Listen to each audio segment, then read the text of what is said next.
the last several generations, the system of government and control in Mexico has been run by forces made up almost entirely of corrupt individuals with no true responsibility to the Mexican people. The forces that control Mexico do not answer to the Mexican people in any real way.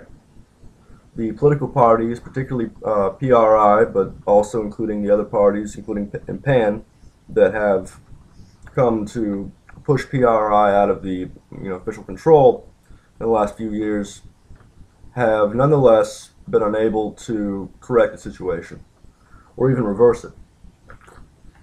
There is not a single process going on in Mexico right now that promises or could even be reasonably expected to rid the country of the system that has grown up around it. Likewise, assistance from the U.S. and interference from the U.S. has done not only little to correct things as well, but also to exacerbate them in many cases. The drug war in the U.S., which is unwarranted in many ways, has quite clearly and is unanimously among experts the main underlying cause of this problem. There is a decision before the Mexican people right now, and there has been, but I want to clarify a few things about that decision, because they rely on dynamics that are very poorly understood and which are new, but which I've had the opportunity to see up close for a couple of years now, and which I've obviously am quite impressed with, and which I believe can be shown quite easily to have been beneficial for large populations across the world already. Using the information age, which has come about in the last decade or so, and which has entirely transformed the means of collaboration among individual humans, we can now adapt and improve upon tactics that would have been impossible years back, and which in large part are not being accounted for by most people at this point. Fundamentally, these tactics involve information. They involve collaboration. They involve assembling people who have the will and the expertise and the resources to together fight back against systems that are broken. In Tunisia, less than a year ago, when the population there began revolting, Anonymous was able to, by several means, exacerbate that revolution, help to ensure its success, and assisted in spreading it across the region, where it has had even more dramatic successes even elsewhere than besides Tunisia, which itself is now a democracy, which is now run by a coalition of parties, which just today have confirmed their commitments to the rule of law and to humanism by shooting down a fundamentalist bid. This is just one dramatic example of what can be done and what has been done and what can be done for the Mexican people right now. This will not depend on myself or anyone else I'm working with, although there's a lot we can do, those who have volunteered together to ensure that this happens. But what it requires is a fait accompli, which we've already come to, whereby the press itself, large swaths of the press, are now looking at the Zetas and now looking at other cartels.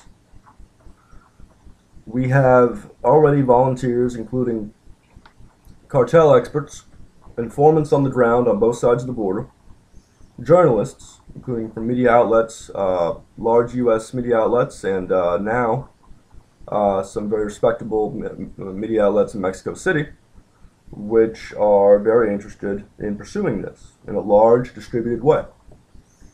By doing so, all of these participants can help to incubate and serve as a catalyst for a massive reaction by the Mexican people against the forces that have conspired to keep them in a state of poverty and insecurity on an increasing basis for years and years.